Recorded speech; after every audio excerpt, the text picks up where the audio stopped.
start our recording now.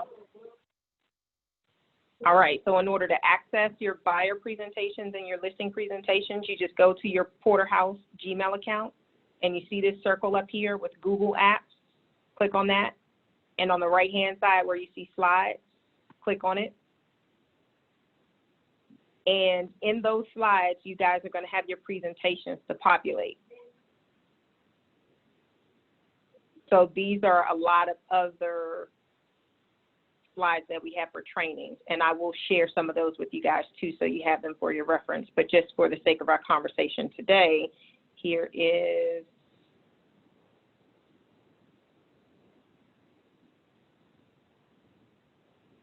you go. And this is how you share it. So you guys are able to see it, right?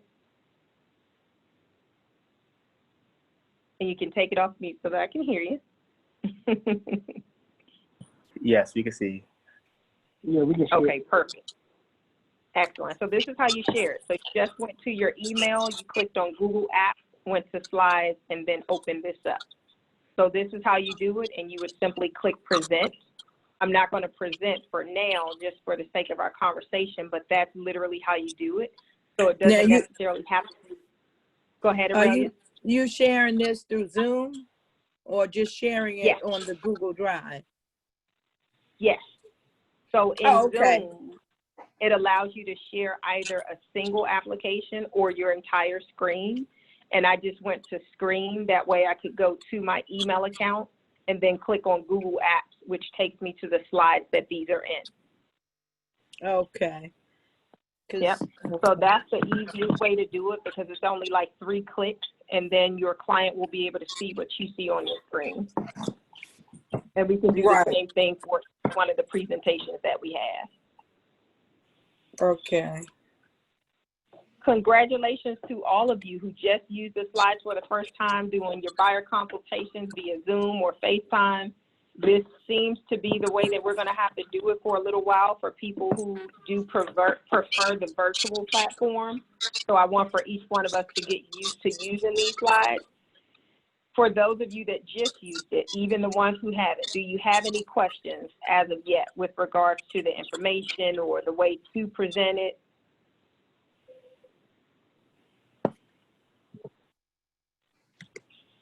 I guess what would you say a few hot slides you like to dig in on? Or?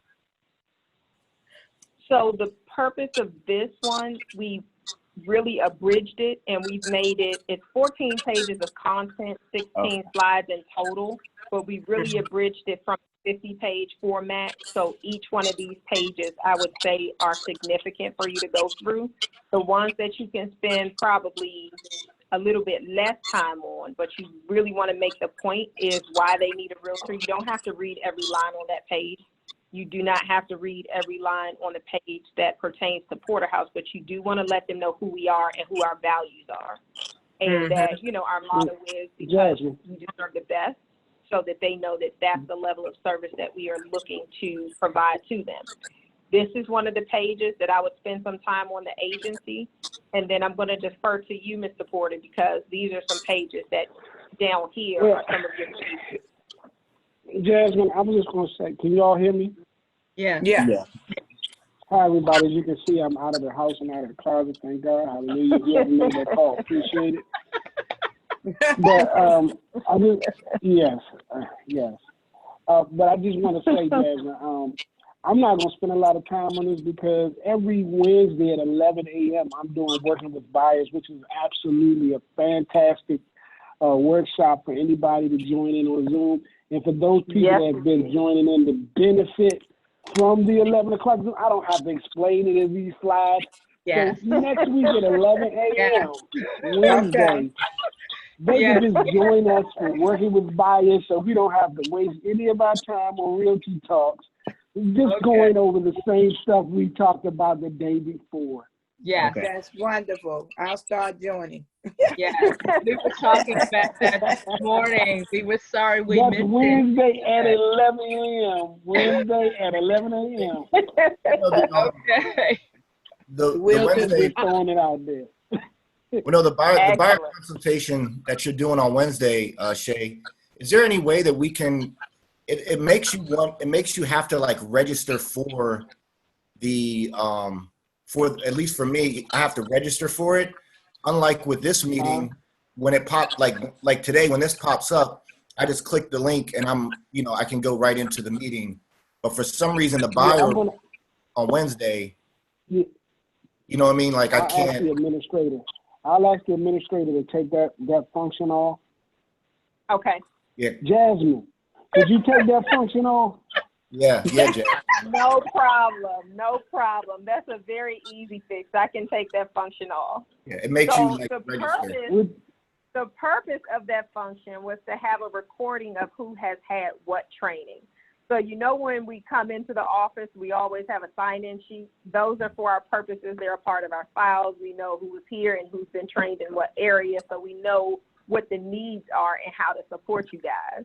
So that's what the purpose was behind having you register. We know so that we will know, okay, well, Curtis has had this training, although Curtis has had all of them because, as you know, Curtis got the award for having attended the most training.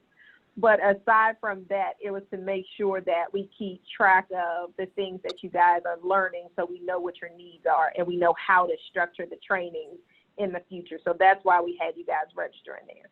But to make it easier for the sake of access, if Mr. Porter, if you think it's best that I take it off, I'm happy to do so. It wasn't me, it was Curtis. All right, Curtis, so I'll talk to Mr. Porter about that. Blame it on me. We'll have a conversation about that, and then we'll let you know. Hey, Curtis, I'm just getting out of the closet, brother. I'm trying to stay out. I'm sorry, brother. But it's so easy. The registration, you literally just put your name in there and your email address and telephone number, and it just registers. It just signs you in to say that you had that training, and that's all. Yeah, they don't want to do that, Jasmine. I want people to show up, so I don't want them to have any excuses. So I agree. No problem. We'll take it off. It'll be off as of today. Okay. That was Curtis's excuse, and I want to honor his excuse. Because when he tried to get me to do that weightlifting stuff, I'm gonna need to use that same excuse. I couldn't register, Curtis. I couldn't get in there. So Shay, does it send a reminder like it does for this meeting? Does it send a reminder on Wednesday as well? Yeah. You should get a reminder. If you're not, I'll check it. Okay. All right. He just throwing you under the bus.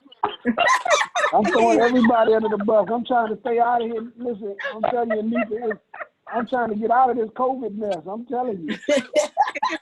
I'm just so happy to be out the house. I just don't know. Thank you, Lord. You don't know what to do, huh? I don't know what to do with myself. Showing off. Reminder yesterday. Is it the same meeting code that is used every time? Say that again, Sashay? Is it the same meeting code? Because I tried to get in yesterday, but only thing that was on there was the link. There was no meeting code. So for the link only takes you to the registration page, like Curtis said. So you're absolutely right. That link would take you to register so that we can record who had what training. But I'll take that off moving forward. But the meeting code, can we just get the meeting code? the Once meeting I code. remove that registration link, it'll be the same every week. Okay. So just like with Realty Talk, it's the same one every week because it's for current meetings. So it'll be the same thing once we take that off. Okay. Okay, so for next Wednesday going forward, no worries. It'll be the same and you won't have to register. Thanks. You got to turn one of your you got two things going on. Let me see what's going on. So can I ask the question, and I don't know, this may be a question that is answered in the buyer's training. And if it is, then I will wait until next week to get my answer.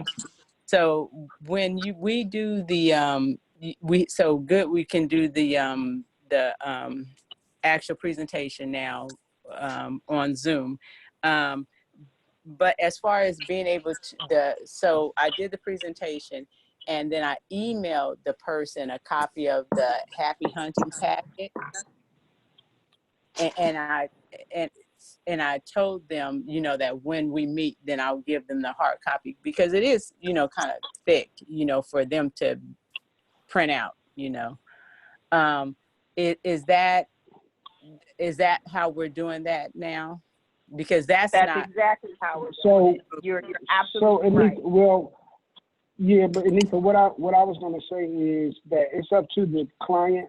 You know, once you email them the packet, you don't have to print it out, especially if you've already had a buyer's consultation over Zoom with them. They'll have the packet. They can print it out if they want. If they want you to print it out for them, then that's certainly fine. But most of my clients, once I do the buyer's consultation with them, I'll walk them through the packet. I'll say, and I sent you an email, and then I'll open the email up, and I'll just kind of tell them the orientation of the packet. So this is what's in your documents that I sent to you, and you can use this as a reference. I said, and if you can, I would love for you to print it out and bring it with you on the showings. okay. You got it. But that's a really good pointer that I want to make sure that everybody has. Even when you do your virtual Zoom home buyer presentation, you want to be sure to email them the full copy of the home buyer's guide, because there's a lot of great information in there that they're going to need for their reference that is not covered in the abridged slide. So you want to make sure that they have that so that they can go back to it and use it when they need it. Okay. All right? So excellent job for Okay. everybody on that. I hope now I we've do seen have how a to question, access it. Jasmine. Okay. Sure. About the slides. Now we are giving them the same slides, the presentation slides, right? We're giving them those same slides, right? Is that correct? No. You don't want to give them the slides. Yeah, you don't want to give them the slides. You just want to go, when you do your Zoom meeting, you want to use the slides to talk through while you're doing your presentation. So And what do they then you get? want to make sure, but you want to email them the 52-page home buyer's guide. And that's the one you can download out of the Broker Mint library. Yeah, you just send that to them as an email attachment along with, and then you want to also, what I do is right before I start their presentation, I'll email them their .loop documents so that they can sign their documents at the end of the presentation. And I also will email them a copy of the home buyer's guide. Good. Okay. Okay. And then I had one other question, Jasmine, because I'm seeing on here on Zoom, it also gives you the option where it says share content. And when I clicked on there, I was able to then take that PDF file that I had saved and pulled it up. Is that another way of doing it? That is another way. So Zoom will allow you to share anything that's on your screen. So just like you were able to share the PDF, it's just as easy to share the slides or the presentation version. Okay. Okay, because that's the way I was able to pull it up. Okay. So that's good. So you have multiple ways to do it. See, Anita, you just taught me something. I told you get it in. You're going to be our technological guru after a while. There you go. And just for your knowledge, your presentations are in PDF format in the Broker Mint library as well. So the slides are in your drive, but the PDF versions are in Broker Mint for all of them. So you have that information in multiple sources. Okay? Oh, good. Okay. And just for the sake of your listing presentation, the information that you're sending over to your clients before you do a listing presentation with them is going to be your CMA, because your CMA includes so much information that you're going to talk about. So you're not going to send them your listing presentation, the slides version. You're going to send them the comparative market analysis. And when you're doing a listing, we already said that different than when you're doing a buyer. When you're doing a buyer, work with HomeSnap. When you're doing a listing, I really want you guys to use the Bright MLS CMA, because I did our listing presentation to kind of correspond with a lot of the talking pieces that they would get. So while you're doing your listing presentation, you're covering everything that they're going to get, although it's a different version, if that makes sense to you guys. So it'll take a lot of the legwork out of it for you if you just do it in Bright MLS and email them a copy with all of the options selected. because it allows you to choose which pages you want to include in your CMA. Just choose all of the pages available, and they'll get a really nice report that's comprehensive and that covers everything that you are already going to cover in your presentation. Does that make sense to everybody? Excellent. Yes. All right, we had somebody to join us since we started that said Galaxy A6. Who is this that says Galaxy A6? That's probably Caramon. Well, welcome to whoever it is. If you can unmute yourself so that you can say hi to the group, I just want to make sure to greet you.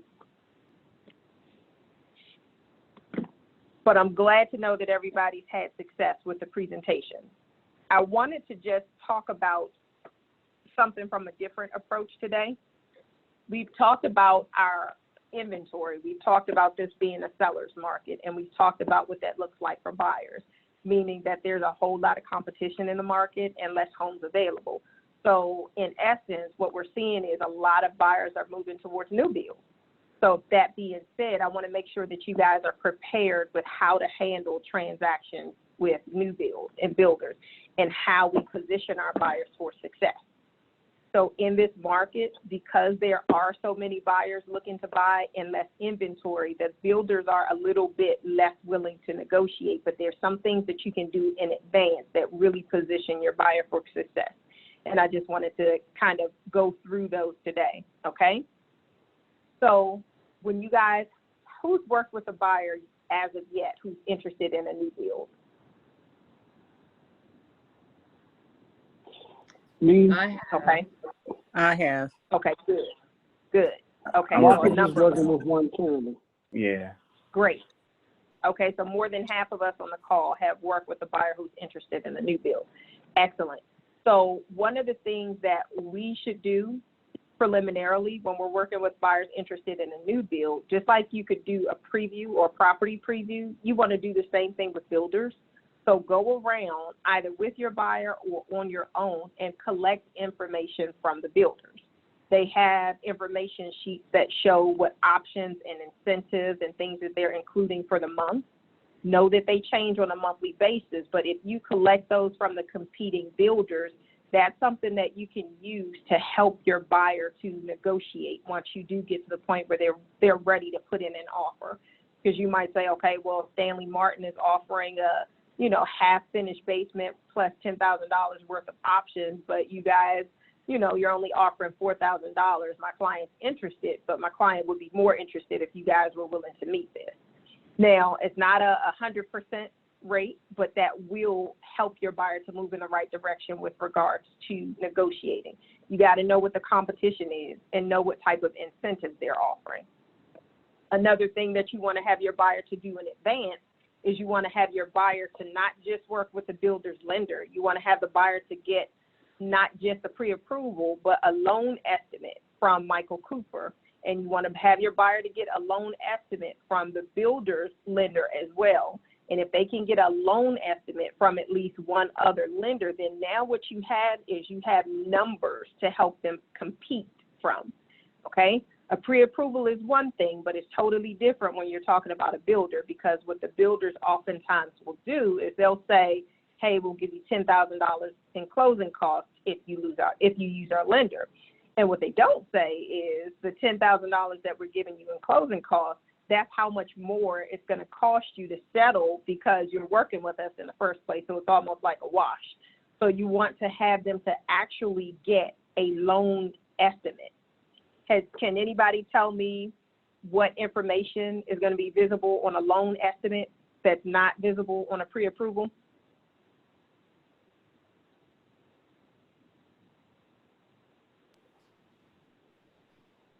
Well, I just heard you say real numbers, which is not something that you get on a pre-approval. So I'm assuming that, you may get, approximately how much it's going to cost for title and recordation, appraisal, inspection, those kinds of things. And, what maybe a ballpark of what you're loan payment might be, because you would have, or you might have, what your interest rate is. Definitely. So those are very good points, because those will be on your loan estimate. In addition to that, it's going to show something called loan origination fees, points, and all of the things that are different from lender to lender. So as you guys know, with Mike Cooper, they don't charge our buyers origination fees. And loan origination fees with a lot of lenders, they range from 1% to 3%. Or if the buyer wants a lower interest rate, they could be even more. They call them loan origination fees or points. And points are the exact equivalent of a percentage. So if a buyer is working with a lender that is charging them, 2 points as a loan origination fee, that's an extra 2% on top of the buyer's closing costs that buyer is going to pay just for allowing that lender to do their loan. Okay? So I want to make sure that we are versed in what that language sounds like and know what to look for when we're looking at loan estimates. And we're helping buyers to go to new builds, because we're going to see a lot more buyers going to new builds unless our inventory picks up. So we want to make sure that we're prepared to have that conversation, and we look at those documents ourselves, because the first time you look at it, you're going to have to read through it a few times. While it is an estimate, it should reflect all of the real closing costs there. So the amount is estimated, but the things that are there are supposed to be the actual cost. So from the taxes to the title to the lender fees and brokerage fees and, the actual estimated cash to close, as well as the buyer's estimate or their mortgage amount. So their mortgage amount really shouldn't change much, if at all, after that. So tell me what your guys' thoughts and questions are before I continue. I know one thing to keep in mind too with new builds, especially during the whole COVID thing, is you may want to call ahead of time. I know I showed up at a new build in my area just to kind of introduce myself and see, if I could walk through, kind of check the properties out. And they were like, they were closed. It was only by appointment. So before you head out there, I would call, let them know who you are, want to come by, check out the units before you bring your client. If they don't allow that, then just go early. So if you're meeting your client there, because you would confirm that with them at 2 p.m., show up at like 1:30 and just be like, hey, I'm here early, introduce yourself, and then you can kind of chop it up and then see can I walk through first? Can I check out the units? So just be, when I showed up out of the blue during COVID, they looked at me like I had two heads. I was like, check out the properties. I might have somebody interested, but yeah, keep that in mind. That is an excellent point to make. A lot of places, even we as a real estate office, we're by appointment only. Excuse me. Are you in the right meeting? Because I don't see you trying to get in. You sure? My apologies. We have Davis and Associates team in the office, and they're not yet on the call. So I'm trying to let Shalanta in. I think she might be on another meeting, though. But that was an excellent point to make, because what I was saying is even in real estate, so the office, we as real estate professionals, we're able to use our office however we need to, but technically to the public, we are by appointment only too. So a client can't just walk up to the door, or a prospect can't just walk up to the door and come into the office. So the CDC hasn't, lifted those restrictions as of yet. We have to maintain those same kind of safety provisions that the builders are doing. So absolutely call ahead. So just to kind of talk through that process of what it entails, you're calling the builder and you're talking to their sales associate that's at the office. You get to know the sales associate, and when you have a client, you want to make sure that you register yourself with that client. So in order to register yourself with that client, there's an actual form that the builder has that you need to fill out. So if you have clients and you may say, okay, well, they're going out on the weekend and they're bored and they're going out to builders and, putting their names down, make sure that they know that when they go to the builder, they need to put down Marcus King, or they need to put down Tasha Stone, because Otherwise, if they are not registered as having an agent and they move forward with the contract just on a whim, as some people do, surprisingly enough, they will move forward and the builder could contest paying your commission because of that. All right? So give me one quick second. Let me try to help Shalonte get into the meeting.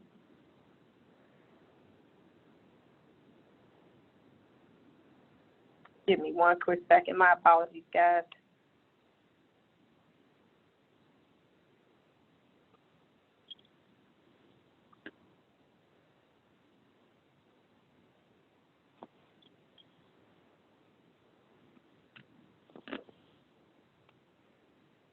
Ms. Davis, I just shared the link back with you.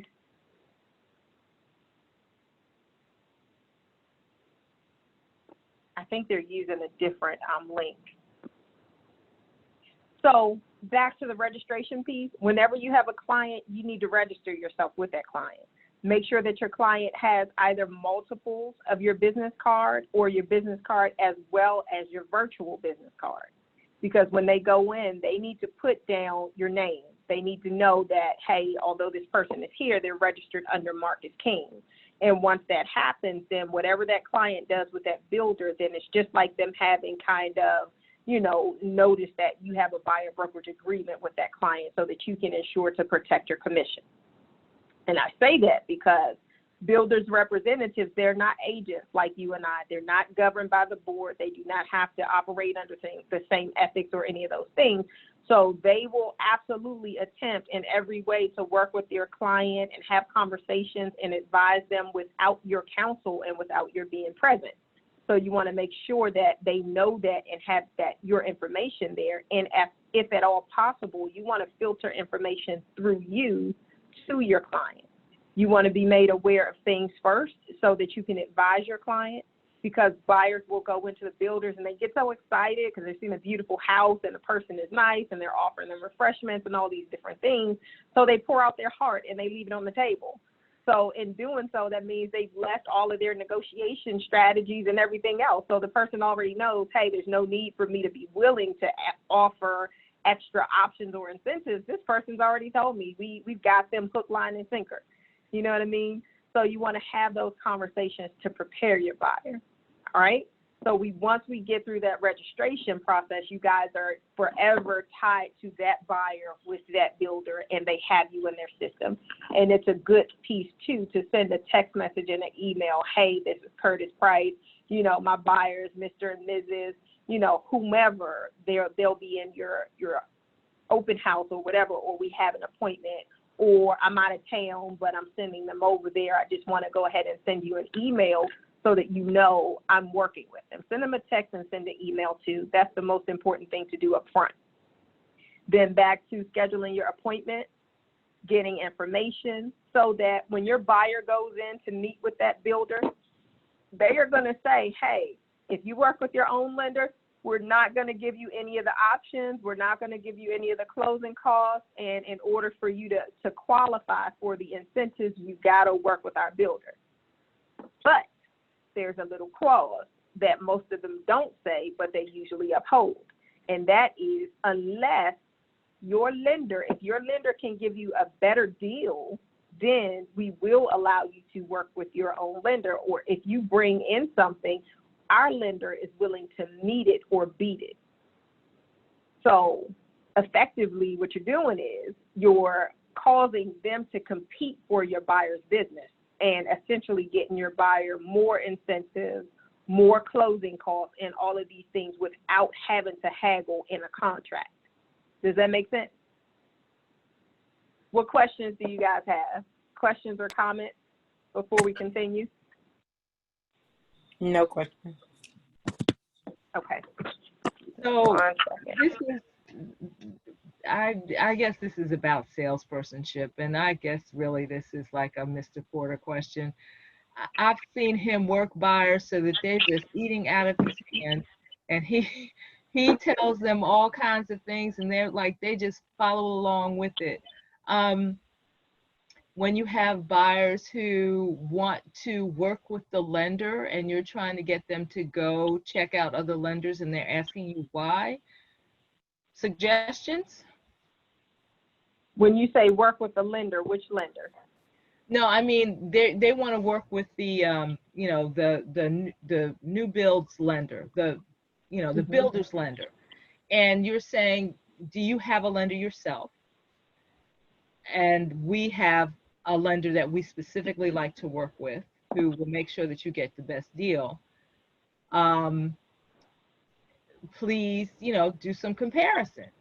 And they're like, well, I this is fine. Let's just work with this.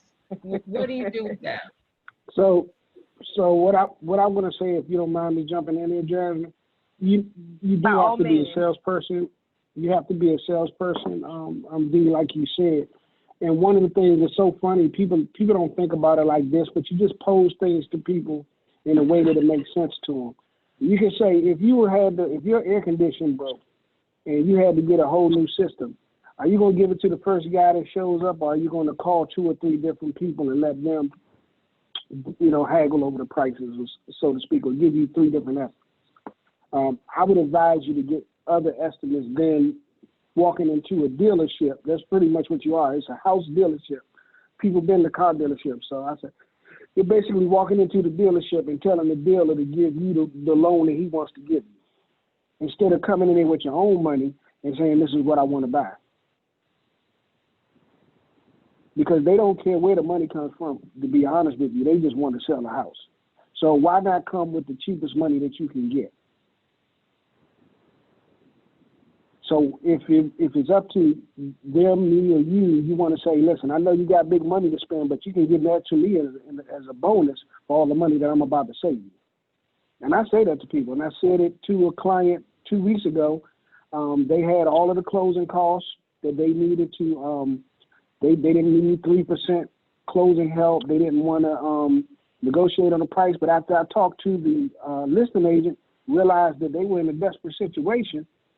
Not only were we able to give them $10,000 in additional closing costs that they were ready to spend, then we were able to negotiate for them to get everything that the inspector, we put 17 items on the inspection addendum. They're going to fix all 17 items. I said, y'all owe me half of all of that money as a bonus. And they laughed. I said, no, I'm serious. You want to spend some money, spend it with me. So you make your you help your clients to realize that even though they're emotional about the process, your job is to help be objective. Even when I go, Jasmine will tell you, if I go buy something, when I went out there and bought that beautiful Escalade that Jasmine lets me drive again since the COVID is lifting up. So when I went to buy that car, I had to go in the back. I said, man, look, you go do the negotiation. I said, because I'll just sign anything the guy wanted me to sign. So even me, I know that I get emotional. I'm not objective. You go in the furniture store, I tell Jasmine, go sit down in the car. I got this. You always want to have somebody who's not emotionally attached to the process. Yeah, so you want to make sure that, because that's what most people get. They get emotionally attached. Your job is to make sure you're objective and professional for them, and you talk to them in a way and say, hey, I understand what you want. I'm not going to blow it for you. I just want to make sure that we get the best thing for you. So we're going to walk into the house with our own lender, and then we're going to make them beat our lender, which is going to save you tons of money. Doesn't that make you happy? So you can give me a bonus if you want to. Just say it. Be surprised, people will give you a bonus. I sell everything. Curtis just wrote that down in his notes. He's going for it. I see it in his eye. Yeah. Those are some very good pointers, guys. So once we make sure that our buyer is getting the best deal, like Mr. Porter said, we want to make sure that they are comparing. You don't want them to just take anything, because I can guarantee you that if they go in there and they have not spoken with another lender or looked at another loan estimate, they are going to be getting beat over the head with the lender. With the builder. Builders have upcharges for most things, period. And it's just the way that it is. Their title companies are, tied into the brokerage. Not the brokerage, but the lender, which is tied into the builder, and all of them are kind of one machine, and that's fine, except that there's so many different ways that the buyer is upcharged that if you go in there without the buyer doing an apples to apples comparison, they're not going to realize how much more they paid that they didn't have to pay if they allowed you to help them be prepared in advance. So again, just to reiterate, when you're going to a builder, before the buyer goes in and talks about anything with that sales associate, leading on to the fact that they are in love with the house, you need to see some loan estimates. Hey, if you know your buyer's interested in this model, like Mr. Porter said, your buyer might be emotionally attached, but you're going to have that conversation. You can have a poker face. Hey, my buyer's considering this, and several other builders as well. What does this look like? Show me this on paper.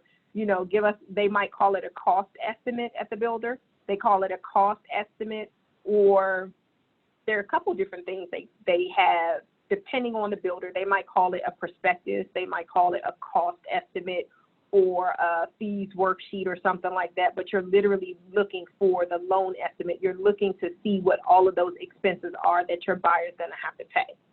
And just to give you guys an example, I have probably 4 different buyers that I'm personally working with now, and they're all going to new builds. And this one buyer that we just got loan estimates for last week, every last one of them was different by thousands of dollars. Even on her mortgage by hundreds of dollars.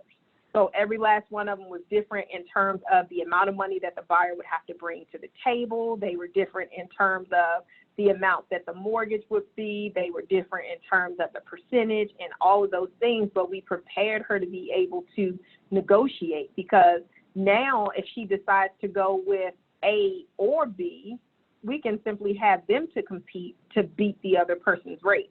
And if they can beat the other person's rate and the other person's closing cost, then what do you have? You have a happy buyer that came out, you know, with a better end of the stick because you were prepared in advance. So get that information from the builders, ask them for their incentives and their inclusions, because each builder, they include certain features. Some of them include way more than others, but you need to know in advance which things are included, and you want to get a print out for that month so your buyer knows what they're comparing. So you get that information and you get the loan estimates, and that is how you start your negotiations with the builder, all right? Now, once you get through that process, builders, another thing that I want to make you guys aware of, builders have recently increased their deposit. So normally a buyer would have to put down about $5,000 with the builder before the builder would break ground. Some builders were going up to $10,000, which was on the higher end. But because the inventory is so low and so many people are moving towards builders now, builders are on average asking the buyer to put down a whole 3% as their deposit. So between 3% or 5%. So as a deposit, and that is not, you know, your earnest money deposit, which is 1% of the purchase price. They're literally asking between 3 and 5%. So you need to be able to have those conversations with your buyer. Now, that is a negotiable feature because you can negotiate. But depending on how desperate the builder is to sell, if they're not desperate at all and they have multiple people bidding for that same lot, they'll be a lot more rigid. But if they say, okay, we really want to get it sold, then they'll come down some. But just be prepared in advance to have these conversations with your buyer so they know what the expectation is when they're going with the builder, okay? Just make sure that the builder's sales associate sends all communication through you so that you can advise your buyer, because just like Mr. Porter said, otherwise, when they communicate in reverse order, when they communicate something with your buyer that you haven't been able to prep or advise them on, now you have an emotionally attached buyer who is eating out of the sales representative's hands and is willing to do and say whatever they want them to do or say that is not even in the buyer's own best interest. So at all costs, you want to make sure that you are able to shield and guard them from, you know, just giving over their whole hand and, you know, everything that you could help to mitigate. Does that make sense to everybody? Gotcha. So what questions do you guys have about the process, the sales process with working with new builders? Now, when they have a salesperson, like a sales rep, now what if they can you ever go like around the sales rep and actually talk to the actual builder? No. So the sales representative is a person that is going to be your sales manager. They're going to be the person to do the workup with you. They're going to be the person to do the design with you. So the actual builder, your buyer, will likely not meet until it's time for the walkthrough, and that depends on how large the community is. Sometimes you'll meet with the actual builder, or, you know, he's your general contractor or the project manager or whatever the case is, but most of the time it's going to be with your sales manager only in the beginning. Okay. What other questions do you guys have?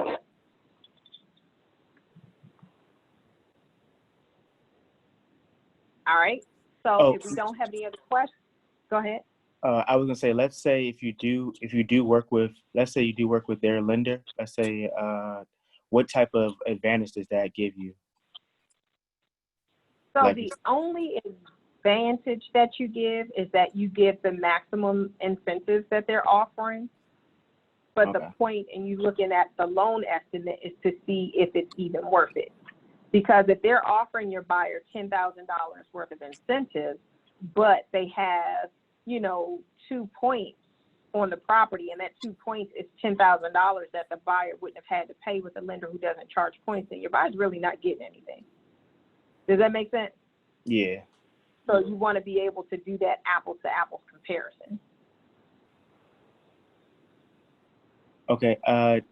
And with new builds, are there any type of specific programs that also can help them get, I think it's like the Maryland buyers, first-time buyers? Yes. I forgot what it's called. So the lenders who are preferred when lenders with new builds, they're lenders just like Michael Cooper. So we, at one point when Michael Cooper was with George Mason, we had them as preferred lenders with, I want to say, was it K-Hob, or there was one builder that we worked with on a regular basis that we got them approved with. So they're just regular lenders. So whatever programs are available to buyers, they are available through the builder's lender. Okay. All right, so another thing to look out for, once you guys get a ratified contract and your buyer has paid that deposit, Jasmine, yes? I was going to say one thing before you go further. Marcus, another thing, Jasmine kind of alluded to it, but I want to make sure it's crystal clear. If you guys do get a loan estimate and you see that, you know, Mike Cooper can do a better job than their person, you can actually, and especially if you have multiple buyers that might be looking at the same type of community, you can actually ask them if they can make your lender one of their lenders. So we've been, like Jazz was saying, that's where we actually initiated that whole process, and we were successful in getting, he was with George Mason at the time. George Mason added to their list of preferred lenders. So you can actually probe that question. Another thing that I want you guys to always probe, even though you're in there for your buyer, before you leave at some point, you want to ask the new salespeople who's listing their properties for them. And if they have someone who's listing it for them, then you don't want to step on anybody's toes. However, if they say we haven't listed yet, then you want to sell yourself as being their listing agent through port hours. Now, we told the gentleman to do that years ago when we had a different company. He did it, and that's pretty much all he does. He lists with one particular builder. He lists all of their townhouses. If you look on his listing stats, it says he has like 100 or 200 listings. They're all from him making one effort to ask, can I list your properties? And being willing to negotiate with that builder to be the listing agent for all of the properties that they're going to end up selling pretty much anyway. So how does that work? I mean, so what do you do as the listing agent if they have a sales agent? Well, the sales agent is a sales agent, but again, Jasmine just explained to you that those sales agents either are not licensees or has forfeited their license. No, I get that. If that new builder, if that new builder is selling homes and all he has is his little flag out front and little arrow signs pointing in the direction, but he's not on the MLS, you can become the listing agent for that entire builder. And now you have an account where you're the only listing agent that lists for that builder. What do you do as the listing agent that the sales agent doesn't do, other than making sure all of those things are on the MLS? So as a listing agent, you represent the builder to sell homes that buyers who come, in two different ways. Number one, the builders have homes that they need to build and sell, and it's going to give them maximum exposure when those homes are on the matrix. Otherwise, buyers just have to ride up and down the street or go online to try to find where the builders are in their community. But if they are listed with an agent, then now they have the maximum reach. Does that make sense? So as the listing agent, then you would be the one. Mr. Porter, I want you to go back to what you were saying. I just wanted to jump in there because I heard a specific question. Go ahead. I mean, if you're, Dee, did she answer your question? I'm not sure. I'm trying to figure out what.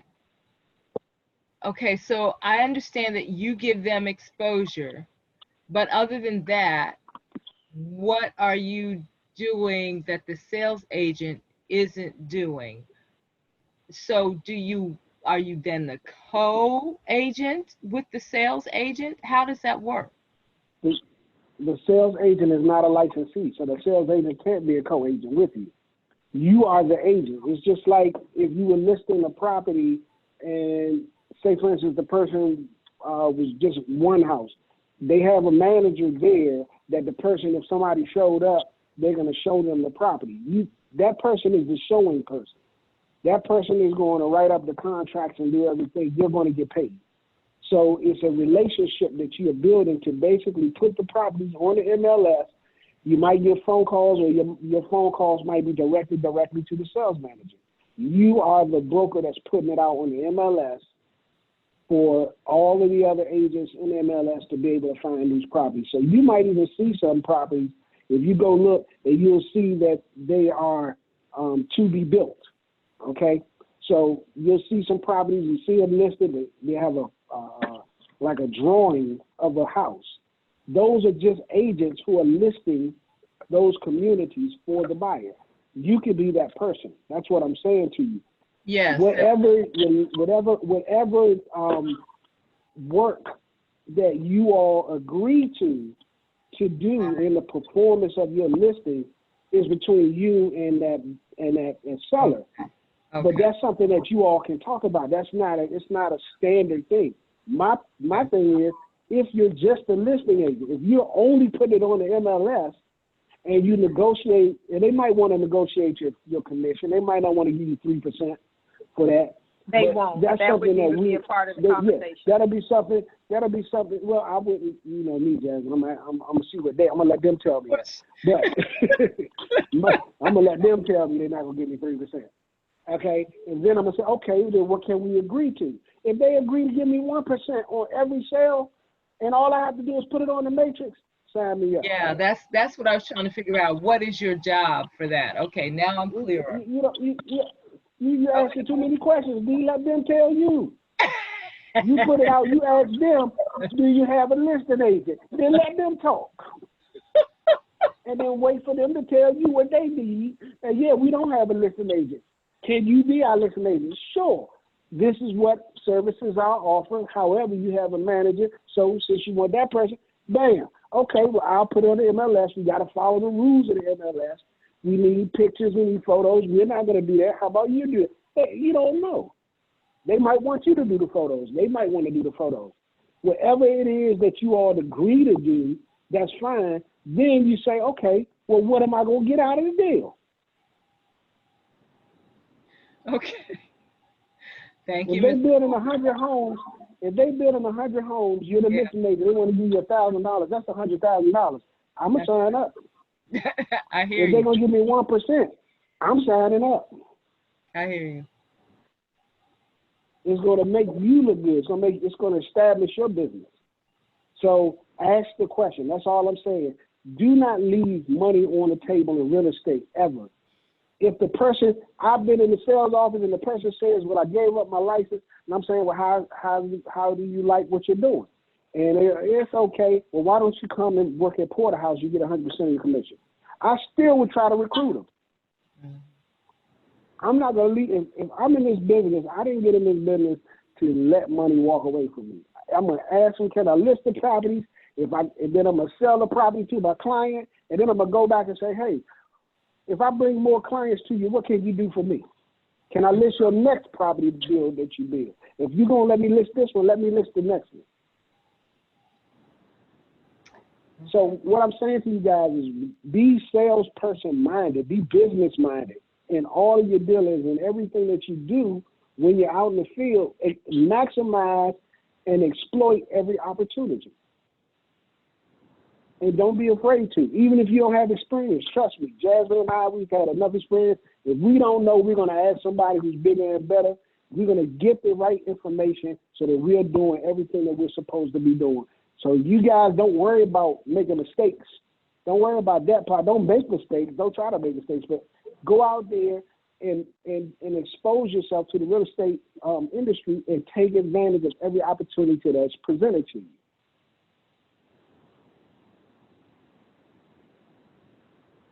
That's all I had to say about that. Well, thank you. That was very eloquently put. We appreciate it. Does anybody have any other questions before we end? Because there's so much information that we could go into when we're talking about working with builders. But for today, I want to go ahead and allow us to at least do a soft close now because it is after 1:30, and I'd like to try to get us off as close to 1:30 as possible. Does anybody have any other questions?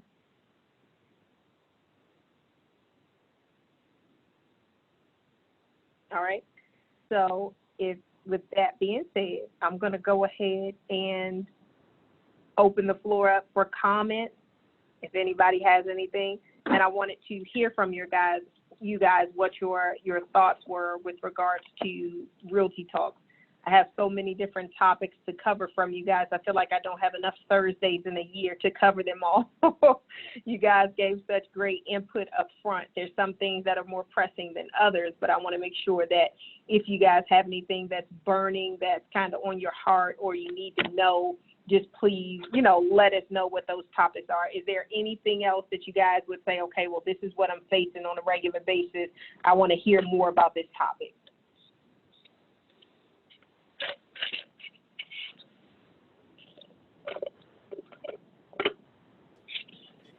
Jasmine. Yes. Jasmine. Yes. Hello? Aurelia, can you hear me? I can hear you. Yes. Yeah. I just have you all had a listing training as far as how to list the properties, the process of listing properties? Oh, is yeah. Is that something that would be a Wednesday session? So I'm thinking about putting that on Thursday on Realty Talks because I want to make sure that everybody's able to be privy to that information.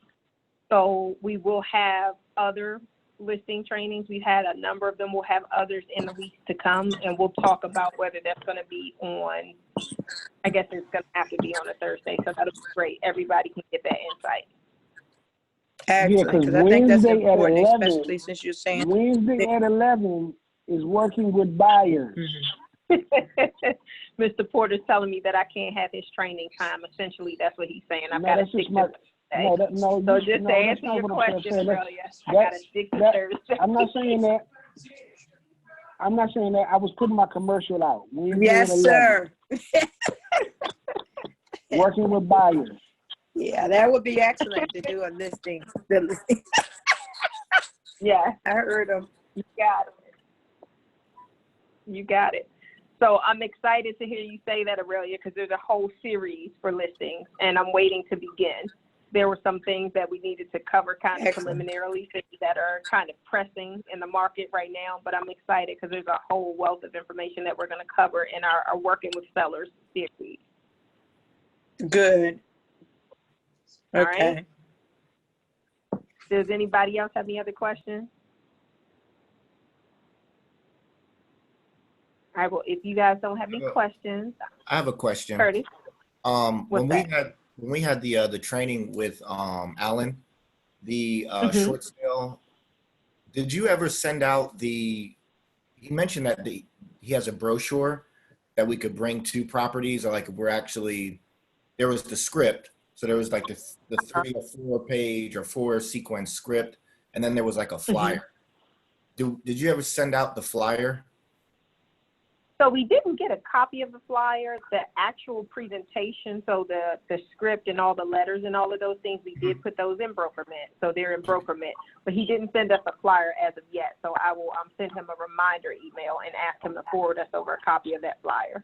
Okay. All right. Cool. In fact, I can text him today when we get off the call so that he can send that over to us. And when he does, I can put that in BrokerMint too. And when you guys get a chance, just go to BrokerMint, I would say at a minimum a couple times a week, because there's so many resources in there for you guys to just learn and to saturate yourself with all of that real estate jargon so you know how to handle certain obstacles and situations. And then we update that library on a regular basis too. So we're putting new tools and stuff in there for you. So just go in there and check out that library, and you have everything that Alan was talking about in there too. Cool. All right. You guys are the best. I hope you got all your questions answered today, got some insight, and we will continue next Thursday, okay? Sounds great. Now, Tasha, I want you to stay on the line because you had a question about working with renters, and I want to answer your question before you get off the line today. Okay. Okay. So if you guys have to go, you can go ahead. If you guys want to be a part of the discussion that I'm going to have with Tasha about working with renters, then you're absolutely free to. You said 1 second? Okay. Not a problem at all. So what we're seeing that a lot of landlords have criteria that is very similar to what lenders are looking for with renters. A lot of landlords are looking for renters that have at least a 620 credit score. They want to see that they have at least the first month's rent security deposit and at least 1 month reserve. And we've talked about that before. They want to see that they have job security too and a clean background. So as much as possible, what our goal is to convert that renter into a buyer, because if they have to be just as competitive as a renter as they have to be as a buyer, then let us prepare them for home ownership instead of just saying, okay, well, they have a 500 credit score. We'll talk about what that looks like how to overcome that. I want to let Tasha be able to get back on the phone so we can answer her question specifically. Does anybody else have any questions about renters that you guys are working with currently?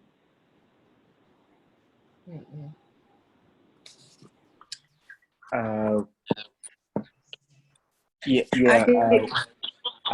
do see that a lot of the criteria of them actually having to have a credit score of 620 or at least 600, or sometimes it's 640. What happens when you don't have someone that has those criteria? Because I mean, I'll call and they'll say, we usually look for this criteria, or we'll give you a call back. But what's something that can entice them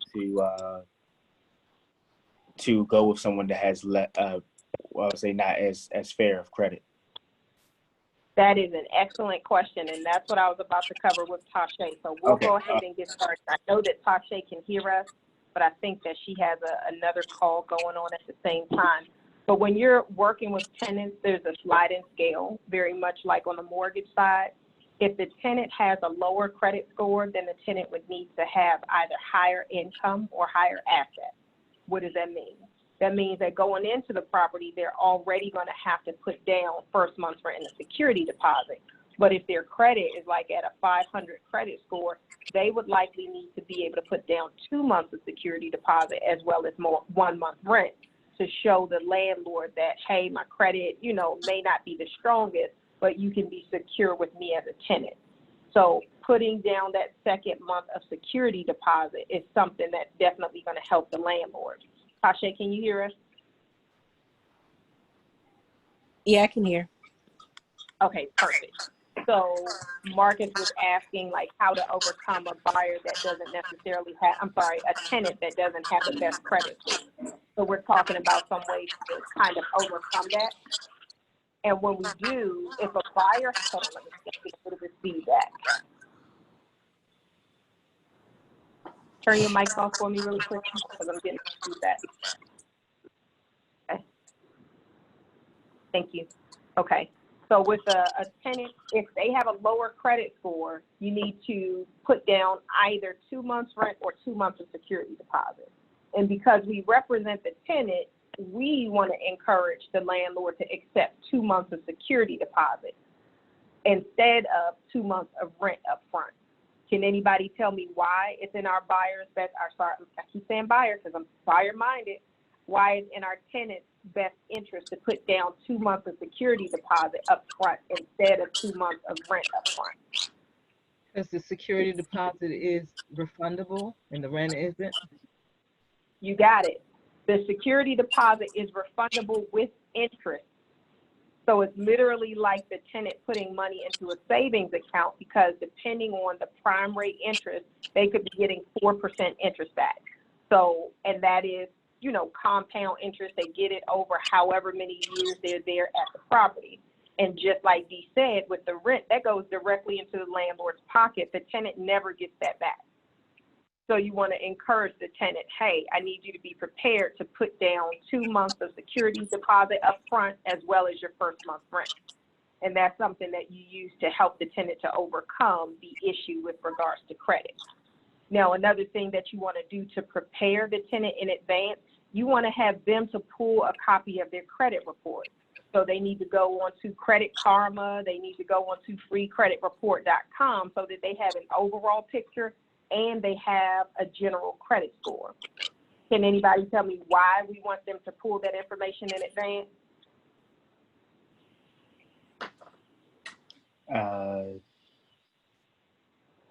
So I guess so they can already show the buyer. I mean, they can already show the owner that they are qualified, or you know, you can't have any discrepancies exactly with their credit score because you already showed exactly that it's at a certain point.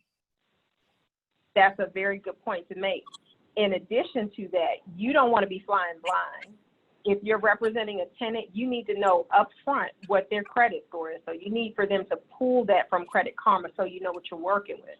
If you have a tenant that has a strong credit score, then you don't have to worry about going in negotiating your 2 months of security deposit in order to get them approved. If they already have strong credit, you can go in at just 1 month rent, 1 month security deposit, and maybe even negotiate on the rent price if they are very well qualified. But you need to know that in advance so that you can position them for success. Another thing that we do is if the tenant is credit challenged or has blemishes, finding that information out in advance allows you to be able to provide what's called a letter of explanation to the landlord along with their application. So kind of similar to what you're doing when you're representing a buyer, they're writing a letter to the seller. When you're working with the tenant, if they have blemishes on their credit, they want to write a letter to the seller, which is called a letter of explanation. And in that letter, you're going to explain what blemish there is, what the cause was, what the solution was, and why the landlord no longer has to worry about that being a concern. Okay? So your framework needs to go from what the problem was, what the solution was, and what the outcome is now. And you want to show it in a light that, hey, this is what happened then, but Mr. and Mrs. Landlord, you don't have to worry about that now because since then I've gotten a job making $20,000 more or whatever the case was that resolved it for them. Does that make sense to everybody? Yes. So that's the way that we handle the credit challenges in advance. We get a copy of their credit report, ask them to provide it. And then write or help them to write that letter. If they write it, you need to review it and just make sure that it has the talking points that we just discussed, so that as the landlord, when they read it, now this is a real person to them. This is not just a credit score. This is a person who might say, okay, well, you know, I was a nurse and I was laid off of my job, or not during these times they wouldn't be, but, you know, whatever the case, I was laid off of my job and I couldn't pay my, you know, my rent, or I couldn't pay my bills for that time, and that's why my credit score looks like this. But for the last 6 months, I've been working a new job. I've been able to get caught up on some debt, and now this property is one that I would be able to easily afford. Okay. Another strategy when you're working with renters, you need to know what their rental history looks like. You need to know if they have any evictions. You need to know if they have solid rental history, because the landlord or the landlord's agent is going to reach out to their landlord. So if they have solid rental history, that's great. One of the strong points is if by chance, say by chance your renter has been renting a place at $1,850 for the last 3 years, and now they're looking to rent a place that's $2,500, but they're making the same income. If that's the case, then a landlord and their agent are probably gonna, you know, decline that application, because that's a steep climb in rent for them, but they don't have any more income to show that they can handle paying several $100s a month more. You know what I mean? But that being said, if they're going from paying $2,500 a month to now this place is only $1,800 a month, that's a big decrease in rent. So that person is much more financially able to handle rent at this new place. And those are just some of the talking points that you want to have with the agent, and you want to go ahead and capture in writing and send that over to the landlord. So just kind of knowing what their circumstances are in advance helps you to position them, because the rental market is competitive just like the buying market is. So unless the person is just going out getting an apartment, you know, that isn't doing a credit check or something like that, then that's a little bit different. But when a person wants to rent a private home or a private, you know, condo or something like that, or something where they would need your assistance for, that's a higher quality rental property. So it's going to require a little bit more, because they are renting from an individual person versus like a corporation who owns an apartment complex. Does that make sense? Yes. Okay. So with your renter, when you begin with them, you're going to do a mini consultation. So your consultation shouldn't be more than 30 minutes, but it's necessary to have a consultation. That consultation needs to include some of the talking points from the buyer's guide. We do have one for working with renters. It's not in an electronic presentation format, but that information, I believe it's in BrokerMint, and we have that for working with renters, because there's some things that you're going to need from them in advance. And in order to make sure that you can present their application quickly, you need to collect all of your documents from your tenants in advance. And by in advance, I mean at the conclusion of your consultation with them. Let them know, hey, I need a copy of your ID. I need a copy of your last 2 pay statements. I need a bank statement, because the landlord's going to need to see a bank statement. They're going to need to see the pay statements also. And then your PG car rental application, it's going to say PG car rental applications parts 1 and 2. Part 1 is specific to the property, but part 2 is all of their financial information, all of their income, all of their assets, all of their liability is where they're going to list that information. So you want to have them to complete that in advance, so you already have the information along with the supporting documents. And once you have that, then you can submit applications on their behalf in like 10 minutes, because the first part of it is property specific, and that's just going to be the rent price, the property location, and whatever deposit or, you know, their application fee that they're paying. And that's all you would put on part 1 and have them to sign off on it. So just preparing in advance helps you to manage your tenants a whole lot better, and having conversations with them about what the rental market looks like, what the requirements are for each one of the properties they're looking at. And you guys will get that from the remarks, because some remarks won't have any qualifications, but others will say specifically landlord is looking for a 600 or better, 620 or better credit score. Landlord is looking for, you know, $60,000 a month in terms of, not a month, my apologies, a year in terms of income. okay? Another point to be aware of is just like lenders are looking for debt to income ratio, the landlord and listing agent are also looking at debt to income ratio. And why is that important?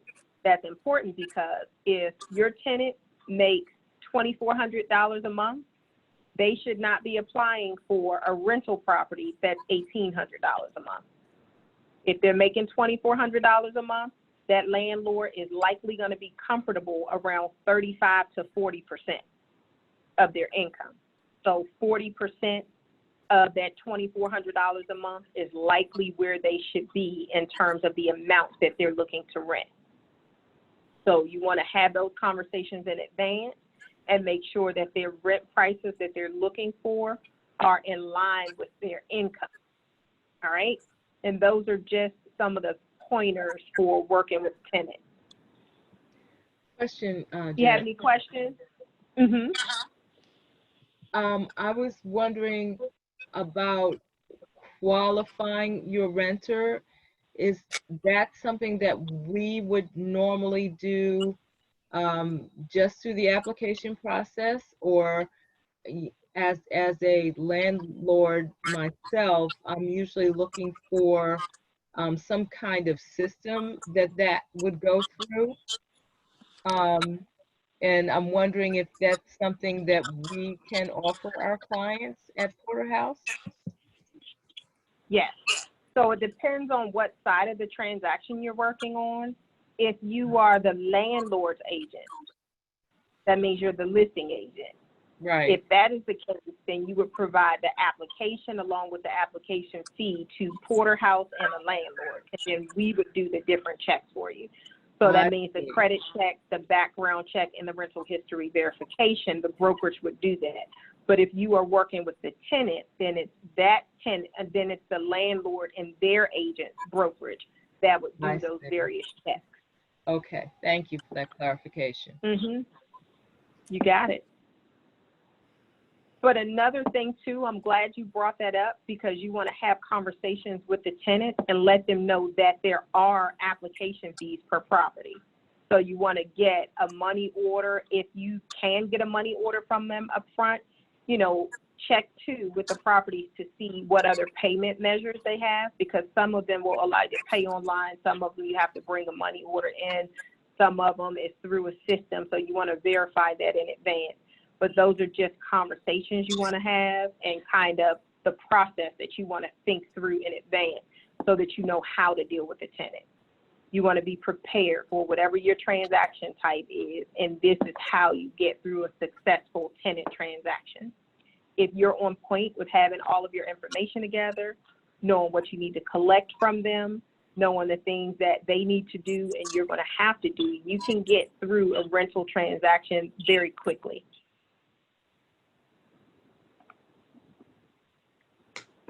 Okay. Any other questions? He just went to Costco. He'll be right back. Any other questions? No, that was it for me, really. Good. Tasha, did you get your questions answered? Yes, I did. Thank you so much. Good. You're welcome. Can you think of anything else that you need? Not right now, no. Okay. Good.